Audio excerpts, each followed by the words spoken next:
ঢালিউডের কিংবদন্তি অভিনেত্রী শাবানা, তাকে নিয়ে 2 দিন ধরে সামাজিক যোগাযোগ মাধ্যম আর কিছু অনলাইন পোর্টালে একটাই খবর ঘুরছে। দীর্ঘ 5 বছর পর নাকি ঢাকায় ফিরেছেন শাবানা। দেশে ফিরলেন শাবানা, নীরবে ঢাকায় শাবানা, এমন নানা শিরোনামে গুঞ্জন মুখর চারপাশ। কিন্তু আসল ঘটনা কি, চলুন জেনে আসি। প্রবাস জীবনে 5 বছরের বিরতির পর ঢাকায় ফিরেছেন এমন খবর ছড়িয়ে পড়তেই শাবানার ভক্তদের মধ্যে দেখা দেয় উচ্ছ্বাস। কেউ লিখেছেন, অবশেষে আমাদের প্রিয় নায়িকা দেশে ফিরলেন। কেউ আবার ভেবেছেন হয়তো তিনি নতুন কোনো কাজের জন্য এসেছেন। শুরুতে একটি ইউটিউব ভিডিও থেকেই খবরটি ছড়ায়, এরপর তা ধাপে ধাপে বিভিন্ন সংবাদ মাধ্যমেও প্রকাশিত হয়। কিন্তু প্রকৃত ঘটনা ভিন্ন।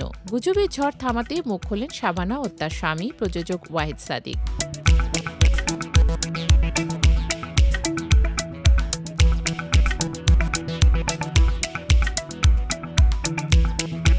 সংবাদ মাধ্যমে ওয়াহিদ সাদিক স্পষ্ট জানিয়ে দেন তারা এখনও যুক্তরাষ্ট্রেই আছেন।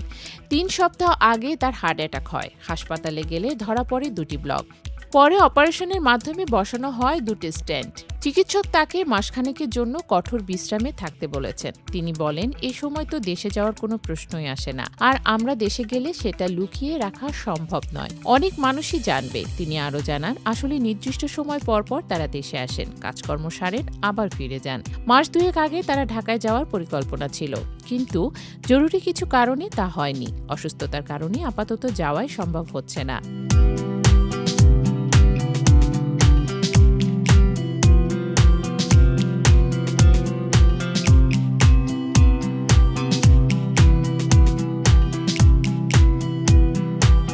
অন্যদিকে শাবানা নিজেও গুঞ্জনকে উড়িয়ে দিয়েছেন। জানিয়েছেন তিনি মায়ের সঙ্গে সময় কাটাচ্ছেন যুক্তরাষ্ট্রেই।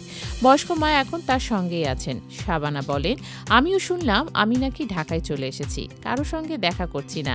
শুনে আমি নিজেও অবাক। তবে আমি বুঝি মানুষ আমাকে ভালোবাসে বলেই খোঁজখবর নেয়, কিন্তু এভাবে গুজব ছড়ানো ঠিক নয়। যারা এসব খবর শুরুতে ছড়ান তারা তো নিজেদের বিশ্বাসযোগ্যতাই হারাচ্ছেন। ভক্তদের উচ্ছ্বাসই হয়তো এই গুজবকে আরও উস্কে দিয়েছে। 5 বছর আগে স্বামী ওয়াহিদ সাদিকের সঙ্গে সর্বশেষ ঢাকায় এসেছিলেন শাবানা। এরপর জরুরি কাজ শেষে ফিরে যান যুক্তরাষ্ট্রে। যদিও মাঝে মধ্যে ওয়াহিদ সাদিক ঢাকায় এসেছেন, কিন্তু শাবানা আর আসেননি। তাই অনেকেই ধরে নিয়েছিলেন এত বছর পর হয়তো নীরবে আবার দেশে ফিরেছেন তিনি। কিন্তু শাবানা নিজের মুখেই পরিষ্কার, ঢাকায় ফেরার খবর সম্পূর্ণ ভিত্তিহীন। তবে তিনি এটাও জানিয়েছেন প্রয়োজনে দেশে আসবেন, কিন্তু লুকোচুরি করে নয়।